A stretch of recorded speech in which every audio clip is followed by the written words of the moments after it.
Good morning everybody. Business को बंद करना है कि बिजनेस को बड़ा करना है, क्या लगता है? अच्छा, आज बंद ही करेंगे। So will start with your queries first. You have to tell me the page number and question number. Anybody you can raise the hand and start asking your queries. Please बात नहीं करो. Excuse me, you can't talk, वरना मुझे समझ में ही नहीं आएगा कौन क्या पूछ रहा है. Wait, he was the first one to raise the hand. Can you tell me page number, question number, so that everybody can go there?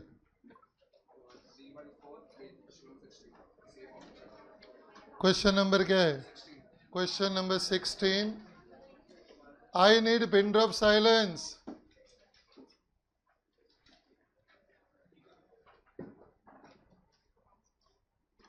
Question number 16, page number 314, CA Foundation. I think this is last question, na? Maximum loss वाला.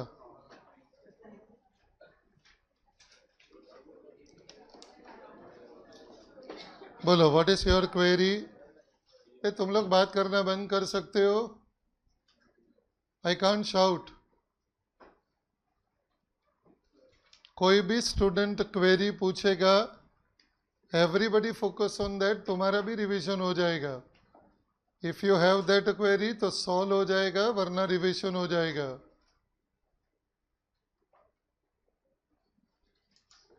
Yes, please. What is your query in question number 16, page number 314?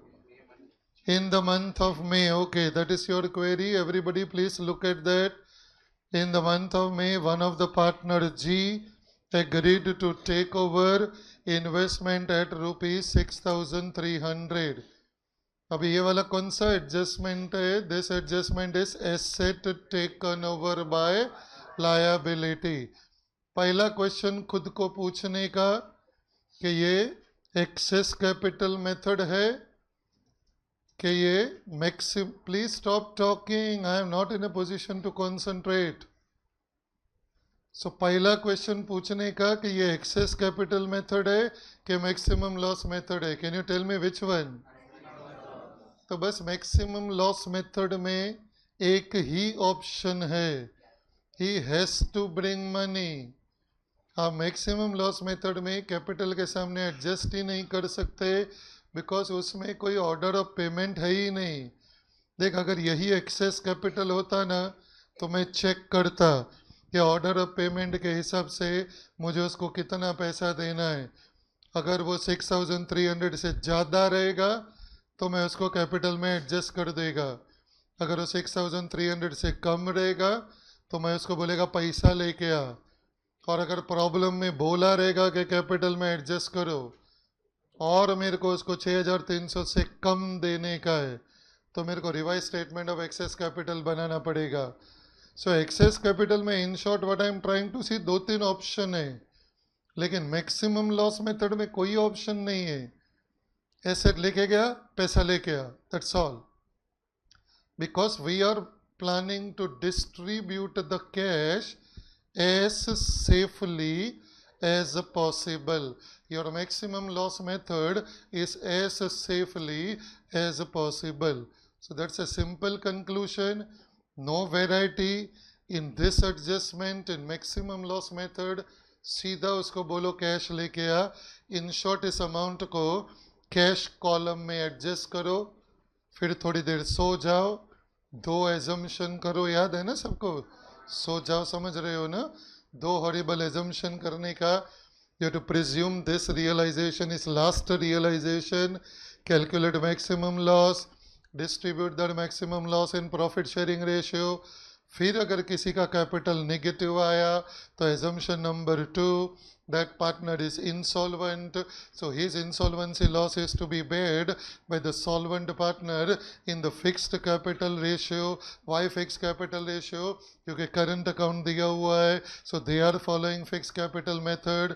So in short, conclusion is 6,300 को cash column में लिख दो and solve the problem in the usual way. What was the next query? Yes. Wait, I have to write. Page number what? 290. Question number 4. So obviously this is also CA Foundation. So चलो सब लोग page number 290 पे आ जाओ.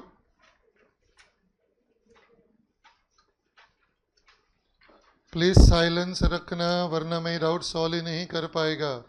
And everybody focus on what we are talking. या तो आपका doubt solve हो जाएगा या तो आपका रिविजन हो जाएगा. Yes sir, what is your doubt?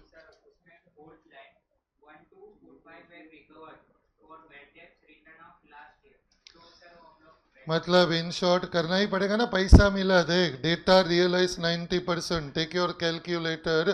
तो 25,000 का डेटा है. ऑब्वियसली कैलकुलेटर रेडी रखो सब लोग. सो 25,000 का डेटा है तेरा, उसमें से 90% रियलाइज हो गया, मतलब 22,500 मिला.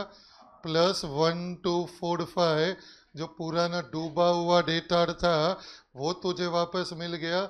In short, how much is the money that you received from datar? Exactly. So buy cash or bank account. सब एसेट का बुक वैल्यू तेरा डेबिट साइड पे है, टू सन्ड्री एसेट, और उसमें से जो पैसा मिला वो क्रेडिट साइड पे है. ये जो 1245 है ना, इसको अनरिकॉर्डेड एसेट बोलते हैं. अपन ने ऑलरेडी ये डेटा का अकाउंट क्लोज कर दिया था, डूबा हुआ पैसा वापस आ गया. इसको आप 11th स्टैंडर्ड में बोलते थे bad debts recovery.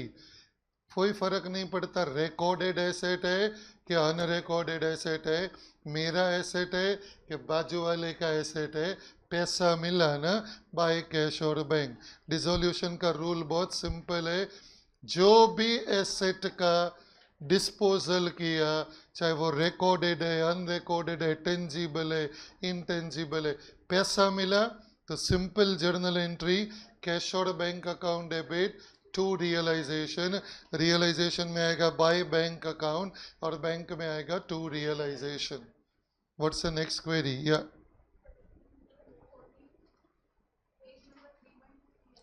Page number what? 312. Question number 14. तो again it is CA foundation. Everybody please go to page number 312.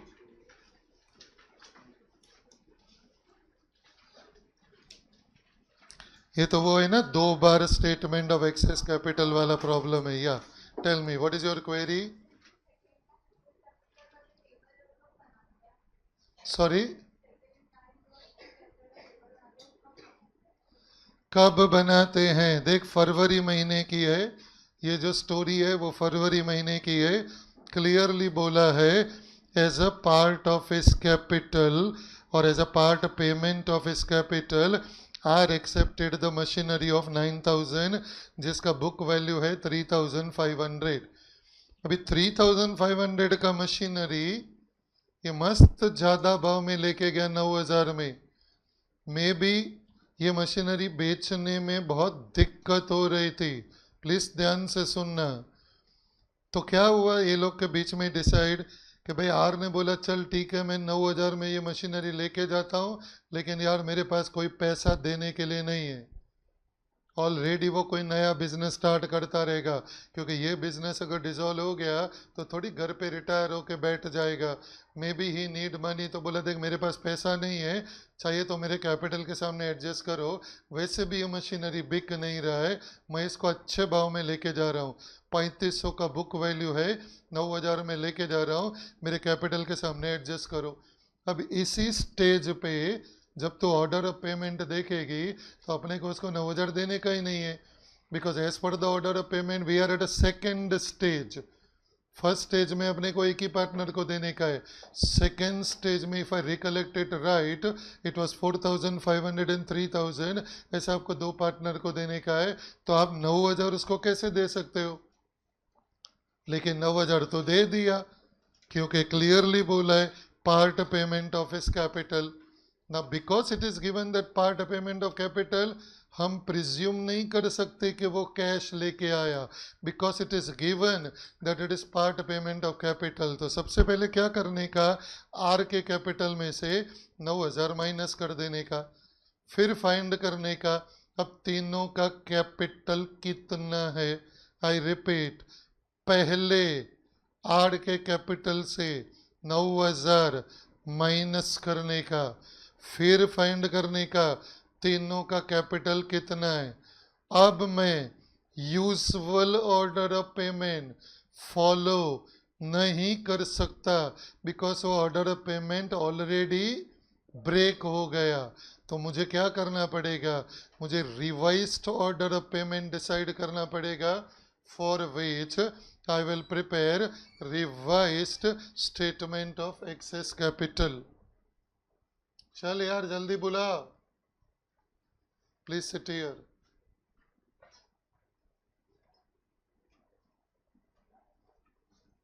First second bench.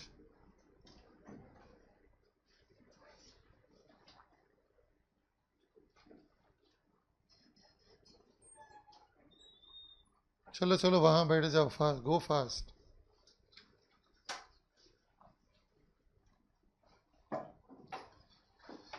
Did you followed any further query in that? मतलब दिया है ना जब भी as a part payment of capital, तो अपना दिमाग नहीं लगाने का कि भाई वो कैपिटल के सामने एडजस्ट करूं कि नहीं करूं। वो बोल रहा है तो पहले कैपिटल में से माइनस कर दो। तो आप क्या करोगे? कैपिटल में से माइनस करोगे और लास्ट कॉलम में टोटल लायबिलिटी में से माइनस करोगे। लेकिन जब आप ऑर्डर ऑफ पेमेंट चेक करोगे तो अपने को उसको 9,000 देना ही नहीं था, we had to pay him less. उसका मतलब है पुराना वाला ऑर्डर ऑफ पेमेंट अब हमने बुरी तरह से तोड़ दिया है, ब्रेक कर दिया है। तो आप आगे प्रॉब्लम में पुराना वाला ऑर्डर ऑफ पेमेंट फॉलो नहीं कर सकते। तो आप क्या करोगे? आप revise order of payment find करोगे। रिवाइज ऑर्डर ऑफ पेमेंट में द क्रिटिकल पॉइंट इज कि आप जब भी कैपिटल बैलेंस लोगे तो कौन सा कैपिटल लेने का? मशीनरी का 9,000 माइनस करने के बाद वाला कैपिटल, क्योंकि अब वो कैपिटल को मैं बेस लेगा and I will prepare statement of capital in the usual way कि भाई this is the balance capital, then PSR, then capital per unit of profit, then proportionate capital, excess capital, PSR, वही usual steps follow करने का and you will get the revised order of payment. और जो बाकी का जो problem आप solve करोगे that will be as per the revised order of payment. So this is very critical variety. ये वाला प्रॉब्लम 20 मार्क के लिए आया था in CA inter, very same or a similar problem, very important variety from your CA foundation exam point of view. Clear है? Yes please. Anybody? Next query. Please be ready with your query. अपने पास time नहीं है। Page number 297 everybody, and it is question number 8. एक जाने तो दे।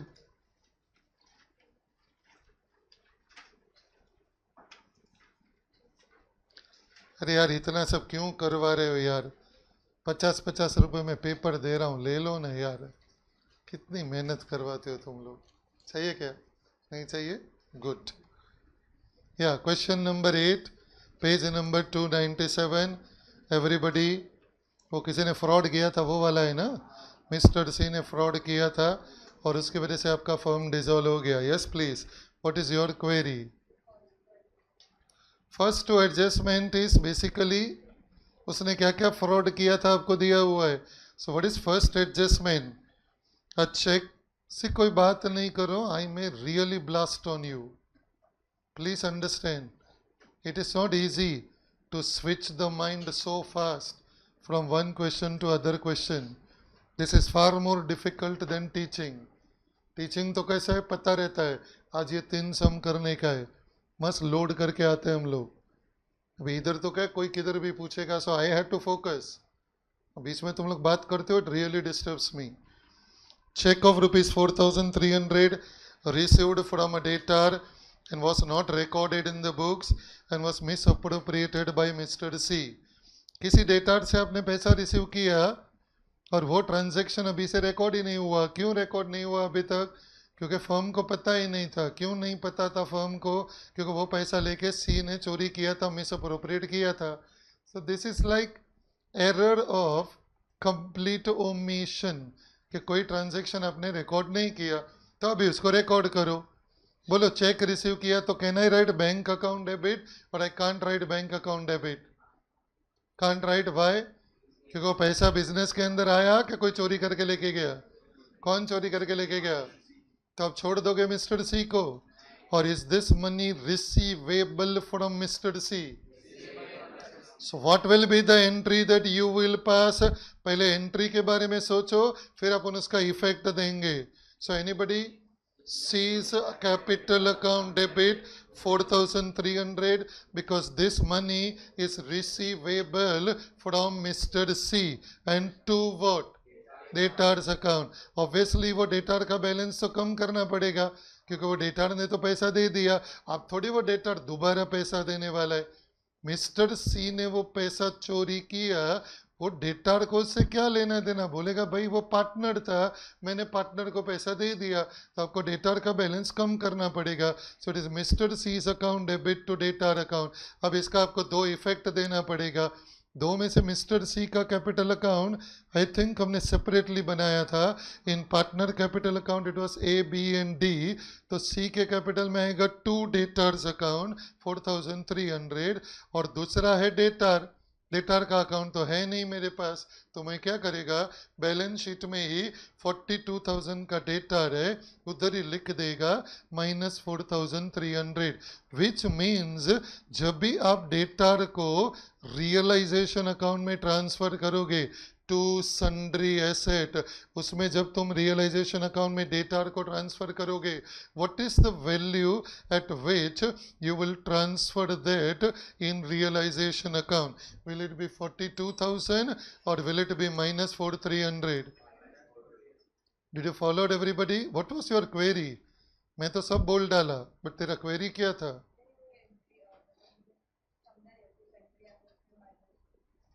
Sundry asset में इसके लिए माइनस किया क्योंकि मैं देख प्रॉपर अकाउंटिंग लैंग्वेज में समझाता हूँ. डेटार का जो 42,000 है ना, is not correct balance of debtor. It is containing mistake और एरर. आप 42,000 को इसके लिए ट्रांसफर नहीं कर सकते बिकॉज 42,000 का तो डेटार है ही नहीं.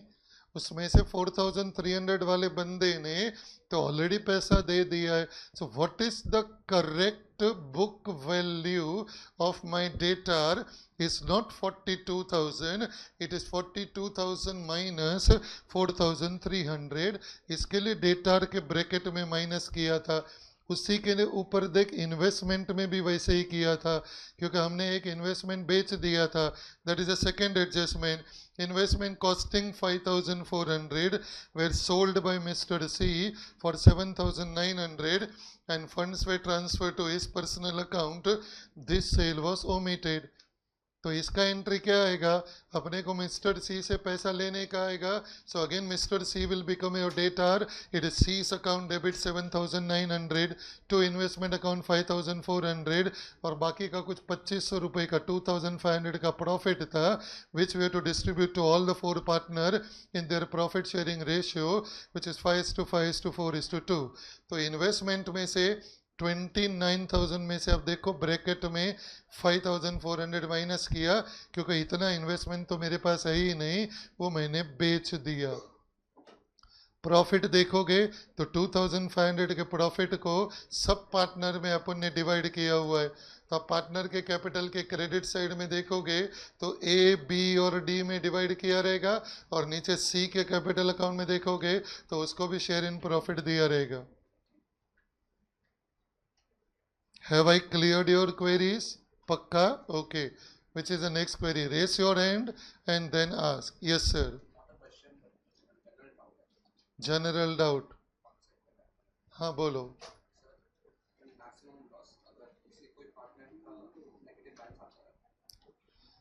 मैक्सिमम लॉस में किसी पार्टनर का नेगेटिव कैपिटल आता है कभी?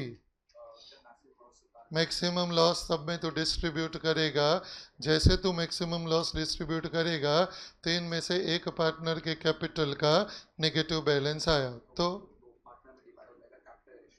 Yes you have to follow Garner versus Murray here because you are in CA foundation. तो जिसका भी नेगेटिव आया उधर आपको दूसरा एजम्पशन करना पड़ेगा। And what is that second assumption that you will make, that partner जिसका कैपिटल का नेगेटिव बैलेंस है वो इंसॉल्वेंट हो गया। You have to follow Garner versus Murray. In Garner versus Murray when you are taking out capital ratio it will be either fixed capital ratio or it will be adjusted capital ratio. If it is adjusted capital ratio, it will be the capital on the date of dissolution plus reserves minus accumulated losses. But please remember, when you are taking capital ratio, it is capital ratio on the date of dissolution. You don't take capital ratio after doing or after distributing the realization profit or loss. You have to take whether it is fixed capital or it is adjusted capital. It should be strictly on the date of dissolution but after rectifying errors. Error वाला capital लोगे तो भी गलत आएगा because there are some errors. Your first job is to rectify the errors, get correct amount of capital और फिर आप उस कैपिटल रेशियो में लॉस को डिवाइड करोगे। कभी कभी तो ऐसा भी होता है कि एक पार्टनर का नेगेटिव बैलेंस आएगा तो बाकी दोनों में डिस्ट्रीब्यूट करेगा तो वापस दो में से एक का नेगेटिव आ जाएगा। तो जिसका नेगेटिव आया अब तो बचा एक ही पार्टनर है उसमें डिस्ट्रीब्यूट हो जाएगा तो बाकी दोनों पार्टनर का जीरो हो जाएगा, एक का पॉजिटिव बचेगा and that positive will be exactly equal to the cash balance which is available. पक्का? Yes please. 12th स्टैंडर्ड का पेज नंबर बता बेटा। 108। क्वेश्चन नंबर बता, थोड़ा लाउडली बोलना यार। 22। एवरीबडी 12th स्टैंडर्ड में प्लीज आ जाइए, पेज नंबर 108 क्वेश्चन नंबर 22।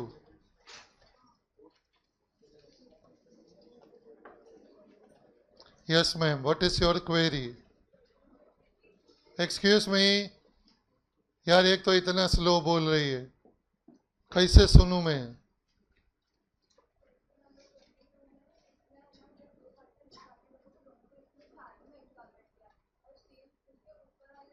नहीं नहीं, स्लो जा। दो पार्टनर इंसॉल्वेंट है ऐसा क्लियरली दिया हुआ है कि कोई कंफ्यूजन है? देख क्या दिया है, नुपुर्स प्राइवेट। ये बहुत इंपॉर्टेंट क्वेश्चन है, very good question it is, ध्यान से फोकस करो। Nupur's private estate has got a surplus of 3000 and that of Sanika got 8000। तो इससे क्लियरली समझ में आता है कि दोनों इंसॉल्वेंट है। अभी तो ऊपर वाले प्रॉब्लम में चली जा, वहां बोला है नरेंद्र इज इंसॉल्वेंट। बोल रहा हूं, बोलने दे बेटा, ज्यादा नहीं बोल, हम लोग को ये सब बाहर रहता है। सो नरेंद्र बिकेम इंसॉल्वेंट तो उसमें मुझे कोई कंफ्यूजन नहीं है। Mahendra could bring in 10,000 only, but ये स्टेटमेंट से मुझे क्या फर्क पड़ता है, बिकॉज महेंद्र का डेबिट बैलेंस 10,000 से कम है। तो अगर वो स्टेज पे देखेगी ना तो महेंद्र से अपने को 10,000 लेना ही नहीं है, अपने को महेंद्र से 10,000 से कम लेना है। हेलो, सो मतलब वो इंसॉल्वेंट नहीं है। वो इंसॉल्वेंट बना कब मालूम है? जब नरेंद्र का इंसॉल्वेंसी लॉस आपने बाकी दोनों में शेयर किया तो महेंद्र का डेबिट बैलेंस अब 10,000 से ऊपर हो गया and it doesn't have that money. मतलब ये वाले प्रॉब्लम में देख, 22 में है ना, पहले से दोनों इंसॉल्वेंट है। 21 में महेंद्र ओरिजिनली इंसॉल्वेंट नहीं था, लेकिन बिकॉज उसको नरेंद्र का इंसॉल्वेंसी लॉस बेयर करना पड़ा, he became insolvent. That is the difference. तो हमको कैसे पता चलेगा एज ए स्टूडेंट?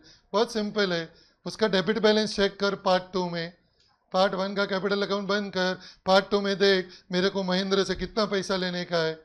समझो तेरे को महेंद्र से 10,000 से ज़्यादा लेने का रहेगा तो वो तभी का तभी इंसॉल्वेंट हो गया, लेकिन तेरे को 10,000 से कम लेने का है तो 10,000 से कम लेने का है, then why would you take 10,000 from him? मतलब वो सॉल्वेंट है। अगर वो सॉल्वेंट है तो नरेंद्र का जो लॉस है वो उसको भी बेयर करना पड़ेगा, पर जैसे वो नरेंद्र का लॉस बेयर करेगा तो वो भी इंसॉल्वेंट बन गया। यही तो मैंने तुम लोग को समझाया था कि why insolvency loss can not be in the profit sharing ratio, क्योंकि इंसॉल्वेंसी लॉस को अगर प्रॉफिट शेयरिंग रेशियो में करते हैं तो जो वर्किंग पार्टनर रहेगा जिसका कैपिटल बहुत कम रहेगा, गरीब है बेचारा, वो खुद ही इंसॉल्वेंट हो जाएगा। वो बोलेगा how can you bear the insolvency loss in a profit sharing ratio? Insolvency loss is a capital deficiency, that's why Gardner versus Murray is more logical. But 12th standard में तो गार्डनर वर्सेस मरे है ही नहीं, 12th में तो आपको compulsorily, मतलब आज का जब भी पेपर पढ़ो ना तो ध्यान से उधर ब्रैकेट में देखने का, मैंने ब्रैकेट में दिया रहेगा आइदर 12th स्टैंडर्ड या तो ब्रैकेट में बोला रहेगा सीए फाउंडेशन।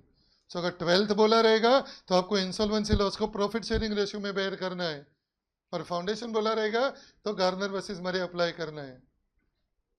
सी ये प्रॉब्लम तुमको एक्चुअल एग्जाम में नहीं आएगा, क्योंकि तुम्हारा 12th और फाउंडेशन का एक्चुअल एग्जाम तो अलग अलग है। 12th का फरवरी में रहेगा, फाउंडेशन का मई में रहेगा, लेकिन आज वाले एग्जाम तो दोनों में मिक्स ही करता हूँ। तो मैंने क्वेश्चन में ब्रैकेट में लिखा हुआ रहेगा कि आपको इसको 12th point of view solve करना है कि foundation point of view solve करना है when one or more partner are insolvent. बोलो नेक्स्ट क्वेरी। No other? हाँ, पेज नंबर 308, क्वेश्चन नंबर 13।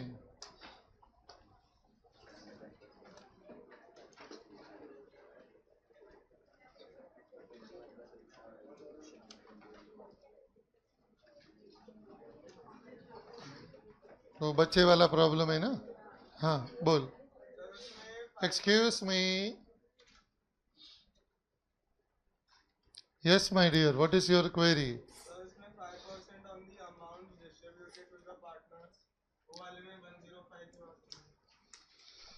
अरे भाई तो देखेगा ना, तेरे पास सॉल्यूशन है, कैन यू ओपन दैट तो आई कैन एक्सप्लेन। फिगर के बगैर क्या एक्सप्लेन करूँ? मतलब कौन से स्टेज पे जाके देखो मालूम है, जब हमने बाकी सब कुछ पे कर दिया, पार्टनर का लोन भी पे कर दिया है, and now we are about to pay the partner capital. Anybody can tell how much money is there in your cash box when you are about to pay the partner capital? कोई भी student मुझे बता सकता है? 5,89,995। What is this पता है? Available cash. अब ध्यान से सुनना everybody, this is available cash, this is called as amount, please concentrate, this is called as a amount available for distribution to partners capitals। Language के ऊपर फोकस करो। This is amount available for distribution towards partner capital। Why this is called as amount available for distribution to partner capital? क्योंकि हमने चारों outsider liability को पे कर दिया। There were 4 outsider liability, trade loan, bank overdraft, other loan and creditor, हमने चारों को पे कर दिया। उसके बाद राज का लोन है, हमने उसको भी पे कर दिया। फिर अभी हमारे पास जो पैसा बचा 5,89,995 is called as amount available for distribution to partner capital। Why I can't take 5% of this is my first question। मैं इसका 5% क्यों नहीं ले सकता? Anybody recollects? इसका क्या है? अरे उधर लिखा क्या है, पढ़ो। 5% of what? Is it 5% of amount available for distribution, or is it 5% of the amount actually distributed? तो ये दोनों में फर्क समझो। I can't take 5% of this figure। क्यों मालूम है? क्योंकि इसमें से मुझे पहले क्या पे करना पड़ेगा, मुझे रेम्यूनरेशन पे करना पड़ेगा. एक्सक्यूज मी, मुझे इसमें से पहले रेम्यूनरेशन पे करना पड़ेगा. फिर इधर कुछ तो भी अमाउंट बचेगा. कितना अमाउंट बचेगा मुझे नहीं मालूम, बट प्लीज अंडरस्टैंड, ये जो अमाउंट बचेगा ना, this is called as what anybody? ये जो अमाउंट यहाँ पे बचेगा रेम्यूनरेशन पे करने के बाद, जो अमाउंट बचेगा, anybody can tell what that is called as? Amount distributed. So इसको बोलते हैं amount distributed for partners capitals. Understand the difference. This is amount distributed. This is amount available for distribution. तो उसने क्या बोला है? Remuneration is 5%. But 5% of what? Is this 5% of this figure? No, because it is 5% of amount distributed.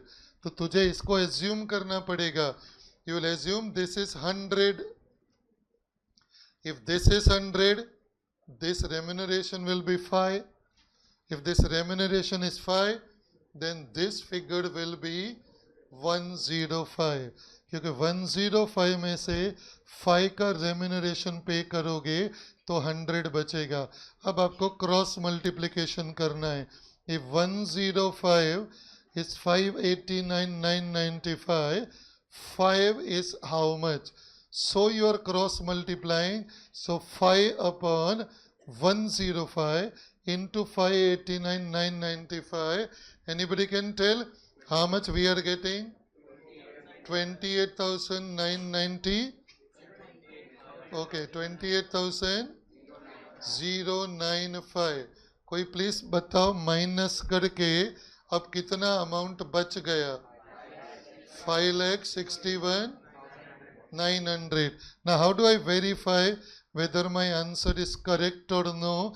इसी figure का 5% लेना है आपको, तो आप इसका 5% करके चेक कर लो and you will get exactly the same amount 28095. Did you follow? Exam में इतना सारा नहीं करने का. 5% है तो 5 upon 105, 8% है तो 8 upon 105, 10% है तो 108 रादर 10% है तो 10 upon 110 एंड लाइकवाइज. पक्का? Okay. What is the next query?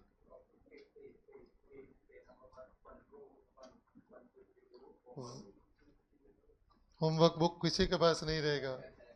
है, मेरे पास तो नहीं है. Give me. हाँ, ये होमवर्क बुक के सम्स कितने लोगों ने किए हैं जरा बताओ तो. गुड. सो पेज नंबर बता. 152. क्वेश्चन नंबर बोल बेटा. Question number true and false का थर्ड.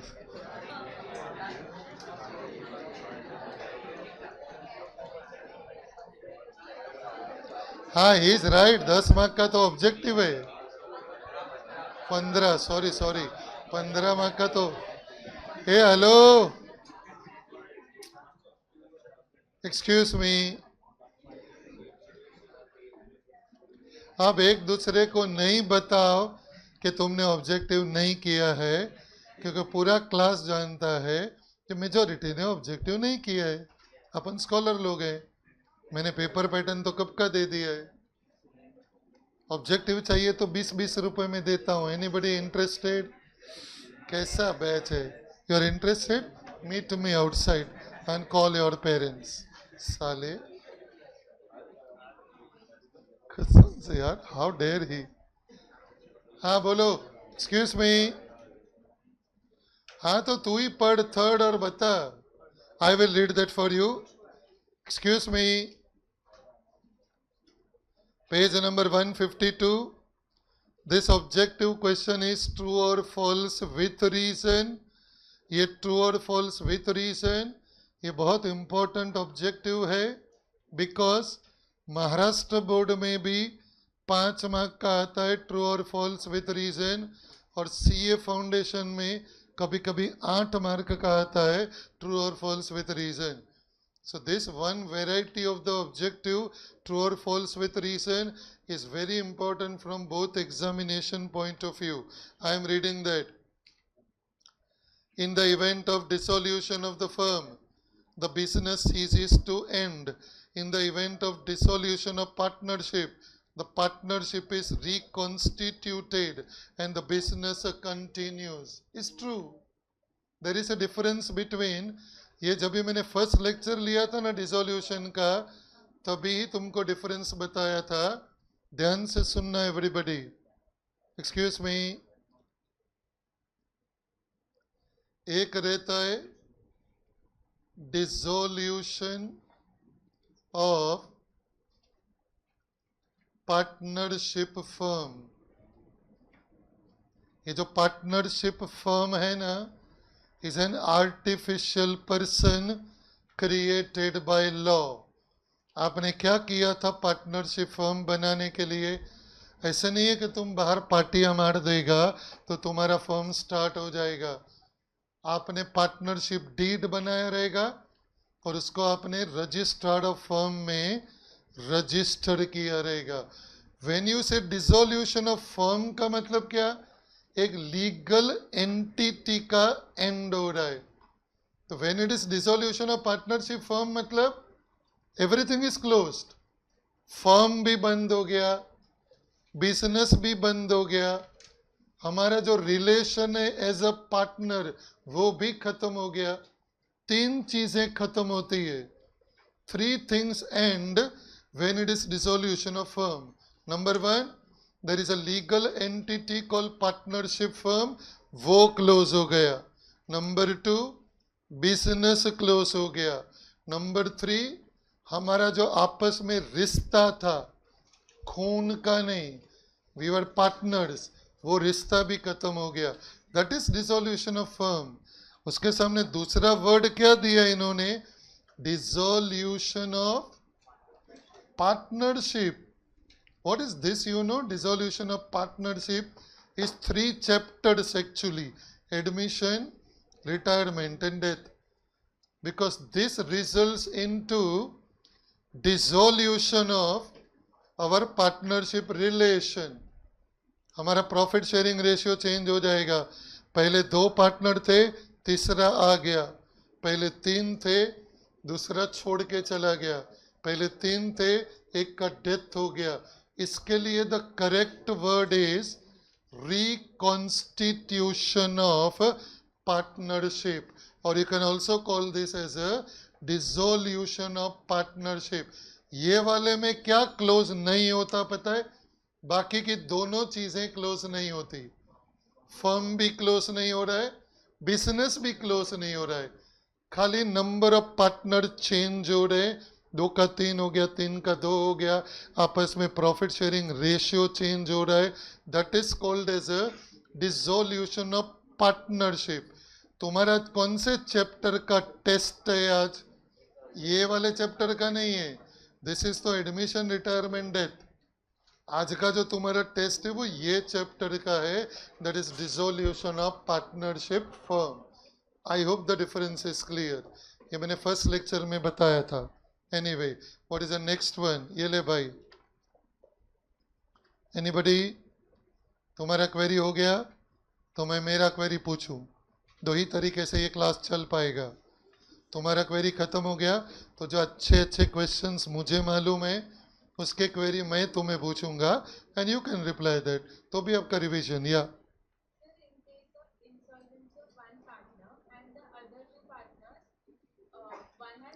तो बेटा 12th में है अभी के फाउंडेशन में? क्योंकि तेरा क्वेश्चन सुनने से पहले I want to think from whose point of view. Foundation. Everybody please concentrate. We are talking from foundation point of view when one partner has become insolvent. ये वाले सिनारियो में एक क्वेरी है. सो एवरीबॉडी प्लीज फोकस करो. We are talking from CA foundation, मतलब Garner versus Murray has to be applied when one partner is insolvent. What is your query?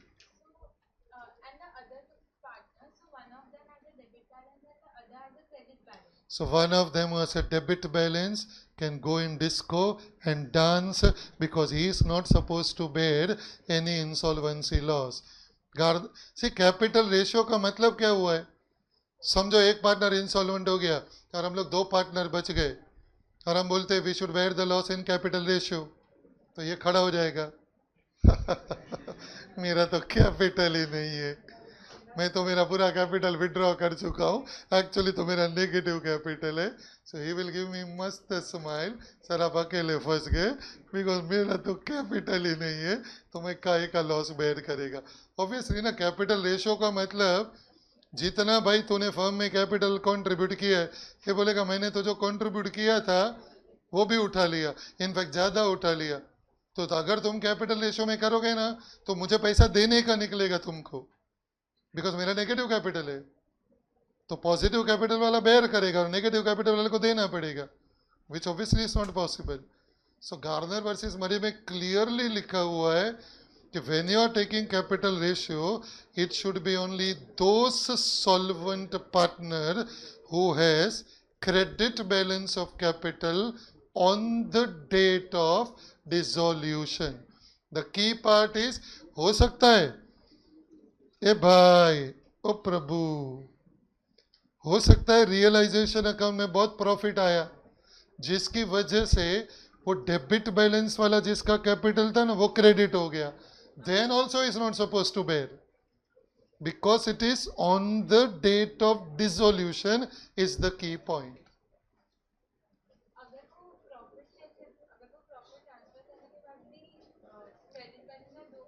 तो भी नहीं, because what matters is the date of dissolution, ऐसा law में लिखा हुआ है।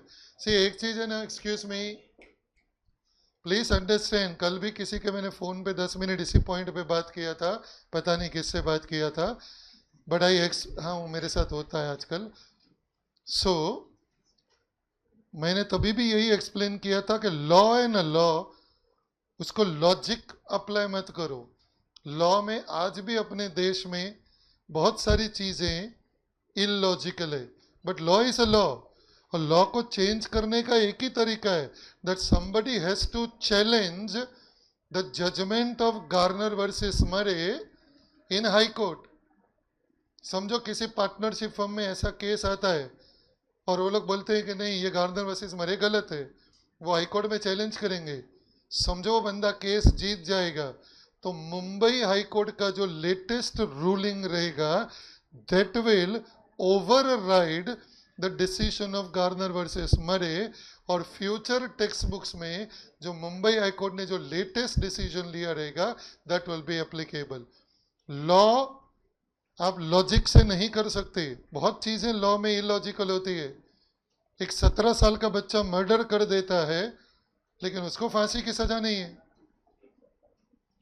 सोचना, कल उसका बर्थडे है, कल 18 का हो जाएगा, आज उसने मर्डर कर दिया, साले को कुछ नहीं होएगा, 2-3 साल माइनर की कोर्ट में रखेंगे ना, छोड़ देंगे।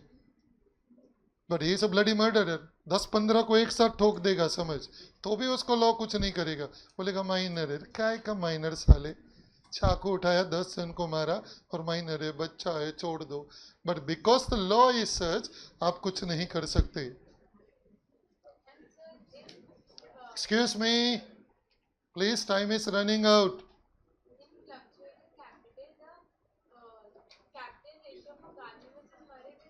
Adjusted capital ratio. Excuse me.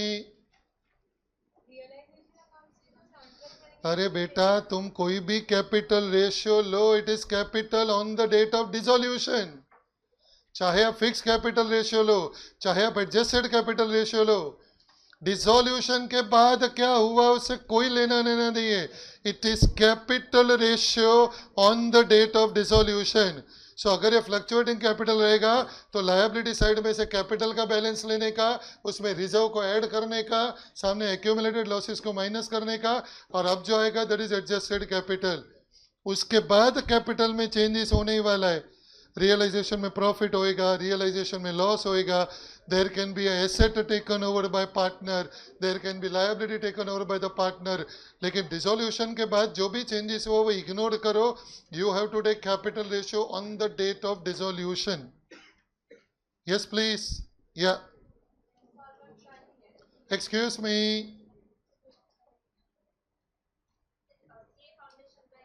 CA foundation one partner insolvent है कि ऑल? दो मतलब ऑल नहीं ना? वन पार्टनर इंसॉल्वेंट रखते हैं. ओके. एक का डेबिट बैलेंस है.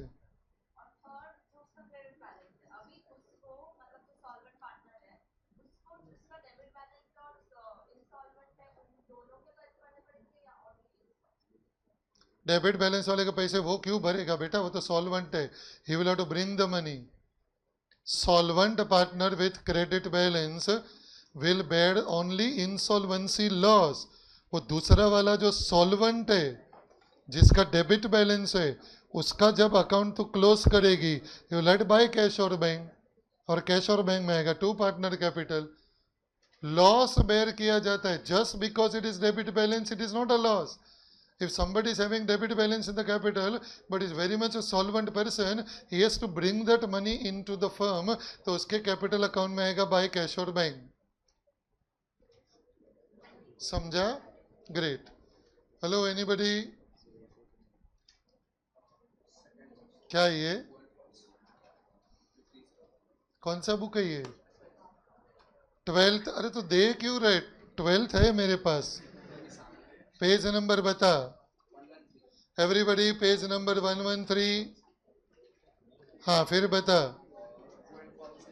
ट्रू एंड फॉल्स का सेकेंड.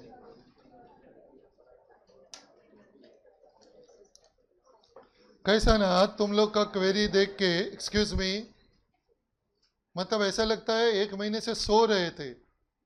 जब मैं डिसोल्यूशन पढ़ा रहा था हर रोज बोलता था घर जाके प्रिपेयर करो, तब साला तुम लोग प्रिपेयर नहीं करते हो.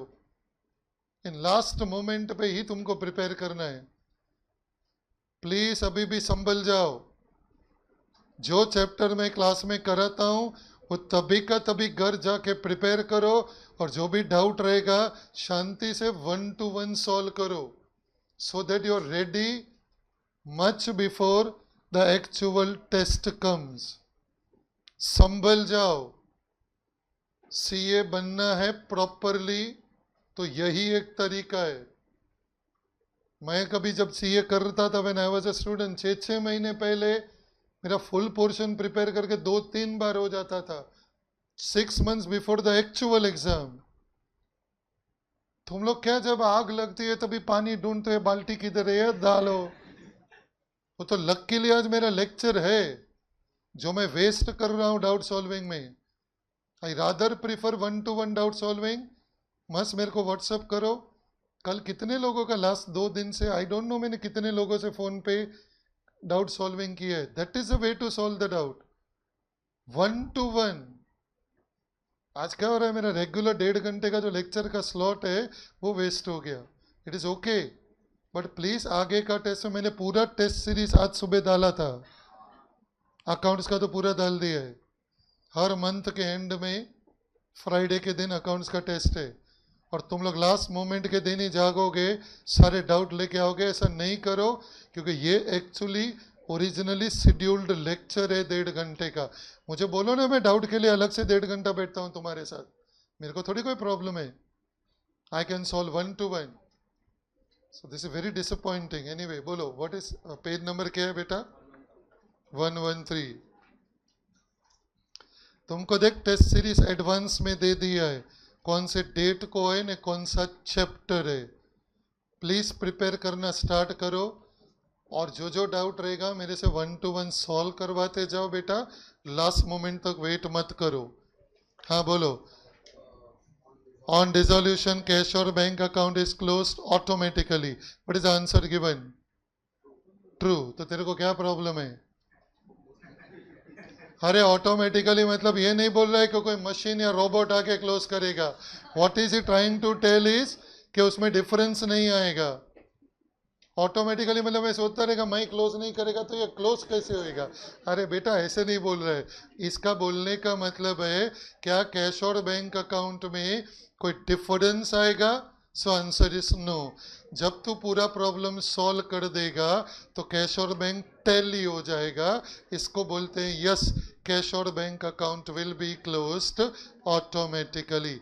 ये वाला जो है ना, ये जो तूने अभी पूछा ना, कम से कम 4 बार 12th बोर्ड में आया है।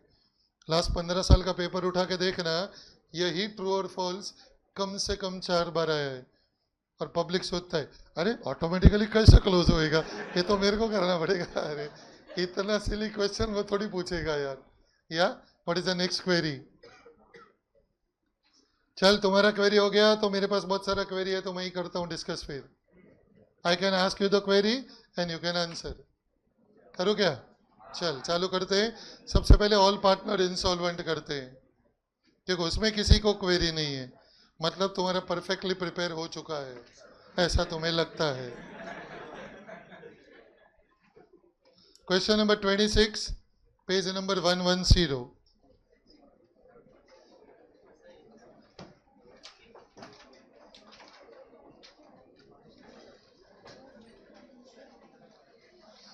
Excuse me, silence please. Homework है बेटा जो तुम लोग करते नहीं हो, बाकी बहुत लोगों ने किया हुआ है और हर होमवर्क का आंसर भी मुझे पूछते हैं, मैं ग्रुप पे डालता भी हूँ। वो ग्रुप एक अच्छी जगह है, कभी कभी देख लिया करो, एक राउंड मारा करो इवनिंग में वहाँ पे, जो हम नहीं करते। एनीवे एक्सक्यूज मी, पढ़ लो एक बार क्वेश्चन नंबर 26।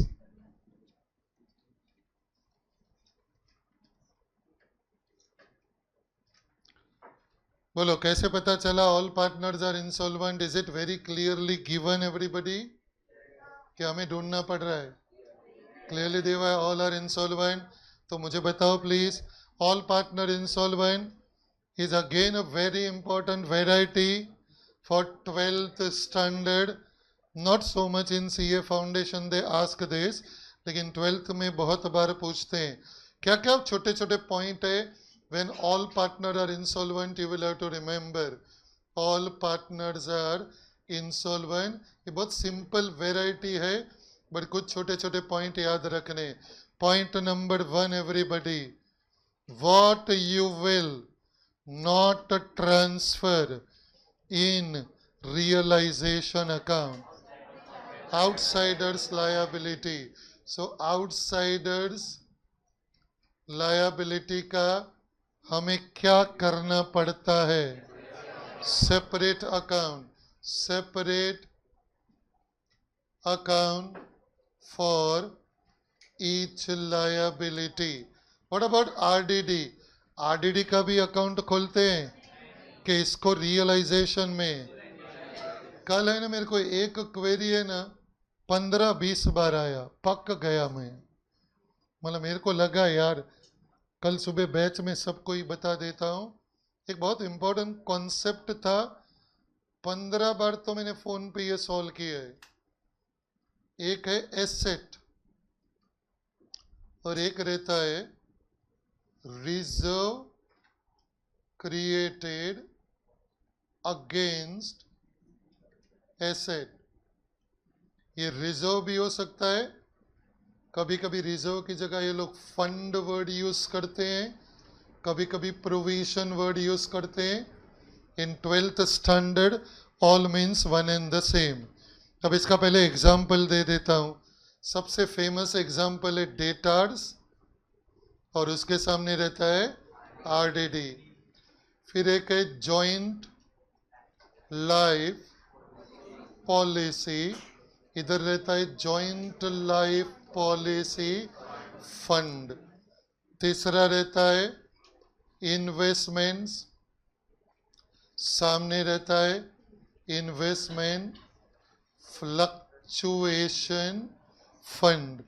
कभी कभी रहता है मशीनरी, सामने रहेगा प्रोविजन फॉर डेप्रिसिएशन। अब ये चारों का logic is exactly the same. First point जो बहुत सारे बच्चों ने कल मुझे पूछा था, सर इसको अपन पार्टनर में डिस्ट्रीब्यूट क्यों नहीं करते, बिकॉज ये तो रिजर्व है और रिजर्व तो पार्टनर में डिस्ट्रीब्यूट होना चाहिए. जैसे आप जनरल रिजर्व को पार्टनर में डिस्ट्रीब्यूट करते हो, वैसे ये जॉइंट लाइफ पॉलिसी फंड भी एक रिजर्व है. ये सब रिजर्व हैं, ये कोई आउटसाइडर लायबिलिटी नहीं है. तो मेरे को काफ़ी लोगों ने पूछा था. सो answer is very simple. Who told कि मैं ये पार्टनर में डिस्ट्रीब्यूट नहीं करता? मैं तो करता हूँ, बट वाया रियलाइजेशन अकाउंट. अगर आप ध्यान से देखोगे ना, तो ये सबको उठा के तुम किधर ट्रांसफर करते हो मालूम है? रियलाइजेशन अकाउंट के क्रेडिट साइड पे. तो ऑब्वियसली अगर आप इसको रियलाइजेशन में क्रेडिट साइड पे ट्रांसफर करते हो, तो आपका रियलाइजेशन अकाउंट का क्रेडिट साइड का बैलेंस बढ़ जाएगा. मतलब तुम्हारा डिसोल्यूशन प्रॉफिट भी बढ़ जाएगा. And that dissolution profit will anyway be transferred in partners capital account. तो मैं 100% इसको डिस्ट्रीब्यूट करता हूँ. ये इल्ज़ाम लगाया किसी ने मेरे ऊपर कि सर इसको पार्टनर में डिस्ट्रीब्यूट क्यों नहीं करते हो? अरे करता हूँ. ये कोई लायबिलिटी थोड़ी है कि मैं आगे जाके पे करेगा. खाली ये तो प्रेजेंटेशन है बेटा. Understand? Because it is reserve created against asset. तो प्रेजेंटेशन पॉइंट ऑफ व्यू, ये जो सारे एसेट है ना, इसको आप किधर ट्रांसफर करते हो? Realisation account debit side. तो बिकॉज डेटर का कनेक्टेड आरटीडी है, जॉइंट लाइफ पॉलिसी के कनेक्टेड फंड है, ये सारे कनेक्टेड है. तो अंडरस्टैंड, यह एक प्रेजेंटेशन है. इन conceptual understanding, we are distributing it to the partners only. क्योंकि अगर आप रियलाइजेशन के क्रेडिट में लिखोगे तो डेफिनेटली रियलाइजेशन में प्रॉफिट रहेगा तो बढ़ जाएगा, और अगर रियलाइजेशन में लॉस रहेगा तो कम हो जाएगा. और जो भी फाइनल प्रॉफिट या लॉस आएगा उसके अंदर ये रिजर्व इंक्लूडेड ही हो जाएगा. And that we are anyway distributing between partners in their profit sharing ratio. Can you tell me, dissolution का जो प्रॉफिट है ये तुम ओल्ड रेशियो में डिस्ट्रीब्यूट करते हो कि न्यू रेशियो में? Old ratio. That is nonsense. उधर ओल्ड न्यू होता ही नहीं है यार. डिसोल्यूशन में तो एक ही रेशियो होता है. बावले हो ऐसे ना. अभी डिसोल्यूशन में किधर ओल्ड और न्यू होता है यार? एक ही तो रेशियो है. 4 रेशियो कौन से चैप्टर में होते हैं? Admission, retirement, death. उधर 4 रेशियो होते हैं. Old ratio, new ratio, sacrifice ratio, gain ratio. अपन तो डिसोल्यूशन कर रहे हैं, एक कच प्रॉफिट शेयरिंग रेशियो है और उसी में आप डिस्ट्रीब्यूट करते हो. Is this point very clear everybody? Yeah excuse me, employee provident fund का कोई एसेट नहीं रहेगा. ये ध्यान से सुनो please. I hope you are a good human being, so listen to me carefully. Employees Provident Fund. I am giving you a benefit of doubt because you are a minor. So Employees Provident Fund 5 lakh रुपया है. Question is, क्या ये reserve है कि ये reserve नहीं है? Anybody feels this is reserve? Hello? Yeah, you need serious treatment because ये रिजर्व नहीं है. एम्प्लॉय का, तेरे ऑफिस में जो लोग काम कर रहे हैं उनका प्रोविडेंट फंड का पैसा is an outsider liability. Just because उसके पिछवाड़े में फंड लगा हुआ है, साले तेरे को रिजर्व लग रहा है. एक्सक्यूज मी, क्या है यार? What I am trying to say, excuse me, ध्यान से सुनो प्लीज. हर फंड रिजर्व नहीं होता। अब मैं ना बोल ही नहीं पा रहा हूं जी। जो लोग का ऑलरेडी हो गया रहेगा ना doubt solve and are not interested can leave please, ताकि आप तक्षशिला में जाके अपना पढ़ाई करो। You don't waste your time. लेकिन बातें नहीं करो यार, मेरा गला दुख जाएगा थोड़ी देर में। देख दूसरा एग्जाम्पल देता हूं। There is something called as a gratuity fund. देख इधर भी फंड है, इधर भी फंड है, लेकिन ये सारे रिजर्व नहीं है। Reserves are undistributed profit belonging to the partner. ये एम्प्लॉय लोगों का बुढ़ापे का पैसा है, रिटायरमेंट का पैसा है। You can't distribute that to the partners, it is illegal. यह एक आउटसाइडर लायबिलिटी है। इसको तुझे ट्रांसफर करना है रियलाइजेशन अकाउंट में, सन्ड्री लायबिलिटीज में, और आगे जाके इसका पैसा देना पड़ेगा which is realisation account debit to cash और bank account. I hope the difference is clear. Yeah चलो question number 26 everybody. Can you stop talking? So बोलो फर्स्ट चेंज क्या आएगा when all partners are insolvent everybody? कौन सा extra account बनाओगे? बोलो। 3 extra account है। नहीं देख के बताओ। Question number 26। Sundry creditors account अलग से बनेगा, बिल्स पेएबल अकाउंट अलग से बनेगा, एंड डेफिशिएंसी अकाउंट अलग से बनेगा। Now can you tell me कि जब भी लायबिलिटी को पे करने का आएगा तो आप लायबिलिटी को पे कैसे करोगे? आपका क्रेडिटर 60,000 का है, बिल्स पेएबल 14,000 का है। Do you think you will be able to pay both this liabilities fully? No ways. तो कैसे पे करोगे? कौन सा है ये वाले में? I know what is that ratio. 60:14। दो में से एक को प्रायोरिटी कब देना होता है? जब दो में से एक सिक्योर्ड रहेगा।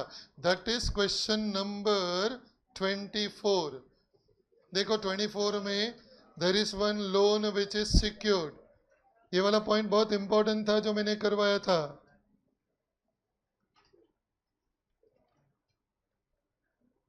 My head has started paining because in every 30 seconds some of you are talking. See, अगर आपको प्रिपेयर करना है, I can close this session. आप खुद डिस्कस कर लो मुझे, क्योंकि आपका डाउट तो सॉल्व हो गया है। Because literally it starts paining बेटा। सो लोन सिक्योर्ड है, देखो 30,000। मतलब क्या पूरा का पूरा 30,000? ये वाले प्रॉब्लम में पूरा का पूरा 30,000 तुम लोन को पहले पे करोगे। क्यों? सिक्योर्ड है ना। सो पूरा का पूरा 30,000 में पहले लोन को पे करेगा, बाद में क्रेडिटर को पे करेगा। इज ट्रू और फॉल्स? क्यों? लोन को कितना पे करोगे? चेक करके बताओ। 18,000। Y only 18,000? बिकॉज मशीनरी में से 80,000 मिला। सो तुम्हारा क्रेडिटर से 50,000 लोन है विच is secured on machinery. This is 30,000। तब क्या करोगे? मशीनरी का 18,000 पहले लोन को पे कर दोगे।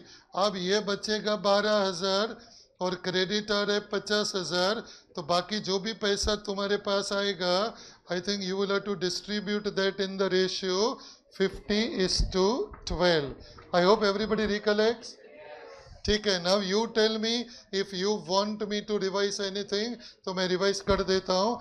अदरवाइज थोड़ा 15 मिनट, हाफ एन आवर आप खुद प्रिपरेशन कर सकते हो। किसी को चाहिए कोई पॉइंट में रिवाइज करवाऊं, then I don't mind doing it. You decide. Anybody? All are expected to get 60 out of 60। क्या है ना? 60 का ही पेपर है ना। सो 2 मिनट शांति से सोचो। कोई भी पॉइंट पे कुछ भी रिवीजन चाहिए तो बता दो। एक करंट अकाउंट और कैपिटल अकाउंट दोनों रहता है तो क्या करते हो? पहले सारे के सारे एडजस्टमेंट करंट अकाउंट, फिर करंट अकाउंट को क्लोज करके कैपिटल अकाउंट, फिर कैपिटल अकाउंट को क्लोज करके कैश और बैंक अकाउंट। याद है ना, अपन ने किया हुआ है बहुत बार। जर्नल एंट्रीज, कोई प्रॉब्लम बताना, मैं रिवाइज कर देता हूं। क्वेश्चन नंबर 7, पेज नंबर बता।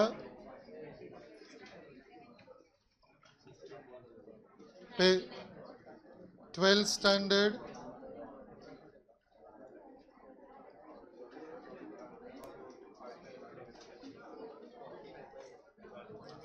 Silence please.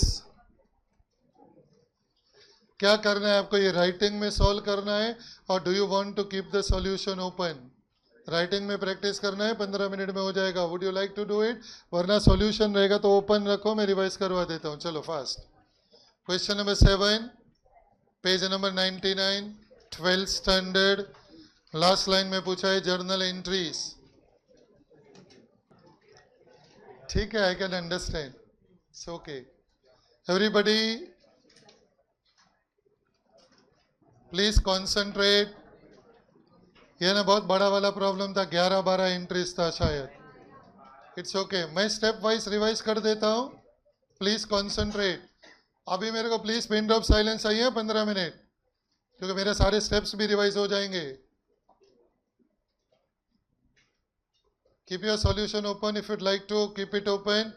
टेक्स्ट बुक में स्टेप नंबर 1 याद है सबको? स्टेप प्लीज बोलना बंद करो, पैर पड़ो सबके आके प्लीज। स्टेप नंबर 1 नहीं, स्टेप नंबर 1 है क्या वो तो बोलो। पूरे बैलेंस शीट में जो भी रहेगा उसको क्या करते हो? मेजॉरिटी अकाउंट क्लोज करते हो ना? Do you recollect upon dissolution के टाइम पे अच्छा फुल फ्लेजेड अकाउंटिंग सिस्टम करते हैं कि शॉर्टकट? तो शॉर्टकट में क्या करना पड़ेगा, एक बस 4 अकाउंट को अपन ओपन रखेंगे।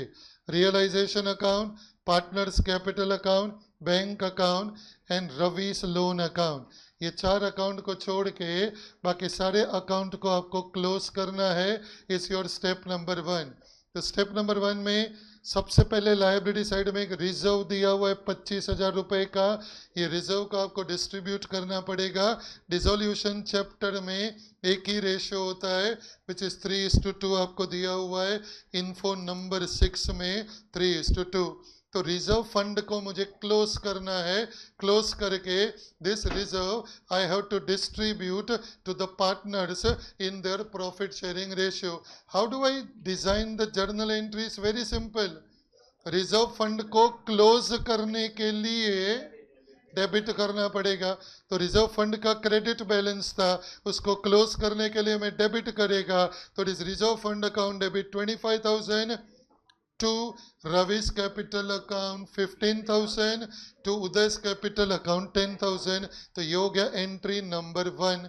फिर क्या करना पड़ेगा, लायबिलिटी साइड में देखो, कैपिटल तो क्लोज नहीं होएगा, तो कैपिटल का जो भी बैलेंस है वो कैपिटल अकाउंट में आएगा by balance brought down.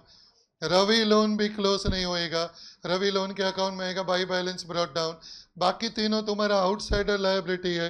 Bills payable, outstanding expenses and creditor, ये तीनों आउटसाइडर लायबिलिटी को आपको क्लोज करना है। ये तीनों को मुझे अगर क्लोज करना है, यह लायबिलिटी है तो इसका क्रेडिट बैलेंस है। क्रेडिट बैलेंस को क्लोज करने के लिए मैं डेबिट करेगा, तो bills payable account debit, outstanding expense account debit, creditor account debit to realisation account. Asset side में बैंक दिया हुआ है, बीच में नहीं बोलो। सो बैंक दिया हुआ है, बैंक अकाउंट में लिखो टू बैलेंस ब्रॉट डाउन। उसको छोड़ के बिल्डिंग से लेके डेटार तक तुम्हारा 6 सन्ड्री एसेट है। ये 6 के 6 अकाउंट को आपको क्लोज करना है। ये सब एसेट है तो एसेट का डेबिट बैलेंस है, तो इसको क्लोज करना है तो क्रेडिट करो। तो it is realisation account debit to building machinery furniture investment stock and debtor account. इसको अपन बोलते हैं स्टेप नंबर 1। उसके बाद आ गया स्टेप नंबर 2 एंड 3। 2 and 3 ये लोग बहुत साथ में ही देते हैं कि भाई अपने एसेट का क्या किया, लायबिलिटी का क्या किया. Ravi took over the investment at 24,600. Ravi एक एसेट लेके गया. तो सोचने का कि भाई उसका कैपिटल बढ़ गया कि रवि का कैपिटल कम हो गया. कम हो गया. रवि का क्रेडिट बैलेंस है, वो अपने घर पे एसेट लेके गया, तो उसका कैपिटल मुझे कम करना है. सो बताओ, रवि का कैपिटल अगर कम करना है तो रवि के कैपिटल अकाउंट को मैं डेबिट करेगा. Can I write to investment account? क्यों? क्योंकि इन्वेस्टमेंट अकाउंट ऑलरेडी क्लोज हो चुका है, ये ऑलरेडी रियलाइजेशन अकाउंट में जा चुका है. So it is Ravi's capital account debit to realisation account. उसके बाद second one, stock, debtor, machinery, building. ये चारों एसेट हमने रियलाइज किया, मतलब चारों एसेट का पैसा आया तो मेरा बैंक बैलेंस बढ़ गया. बैंक बैलेंस बढ़ गया तो bank account debit. Bank account debit के बाद to stock, debtor, machinery, building नहीं कर सकता क्योंकि चारों अकाउंट में क्लोज कर चुका हूं. So bank account debit to realisation account. Uday agree to take over the furniture. Furniture बहुत अच्छा था, उदय अपने घर लेके गया. उदय का कैपिटल कम हो गया, कैपिटल का क्रेडिट बैलेंस है उसको कम करने के लिए डेबिट करो. So it is Uday capital account debit to. और फर्नीचर का तो अकाउंट ही नहीं है मेरे पास, मैं क्लोज कर चुका है. So it is to realisation account. Uday also agree to meet bills payable. Now remember, when liability is taken over by partner, तो पार्टनर का कैपिटल का बैलेंस बढ़ जाएगा. So it is realisation account debit to Uday's capital account. Realisation expenses are 3,700, इसका पैसा देना पड़ेगा. Realisation account debit to bank account. Credit are were paid at a discount of 2150. तो क्रेडिट आर 35,000 में से 2150 कम कर दो, बाकी का उसका पैसा दे दो. Realisation account debit to bank account. फिर पूरा प्रॉब्लम होएगा. फिर एसेट साइड में ढूंढने का, कोई ऐसा एसेट है जिसके बारे में इंफॉर्मेशन नहीं दिया है, सबके बारे में दिया हुआ है. लायबिलिटी साइड में देखोगे, आउटस्टैंडिंग एक्सपेंस के बारे में कुछ नहीं दिया है. हम किसी का पैसा नहीं खा सकते, ये इलीगल है हमारे देश में. वी हैव टू एज्यूम हमने उसको पैसा दे दिया. Realisation account debit to bank account. उसके बाद प्रॉफिट या लॉस फाइंड करो. ये वाले प्रॉब्लम में लॉस है तो तीनों का कैपिटल कम हो जाएगा, तो तीनों का capital account debit to realisation account. और कैपिटल अकाउंट में लिखो टू रियलाइजेशन अकाउंट. और उसके बाद दोनों पार्टनर को आपको पैसा दे देना है. Partner capital account debit to bank account, and bank account will get closed automatically.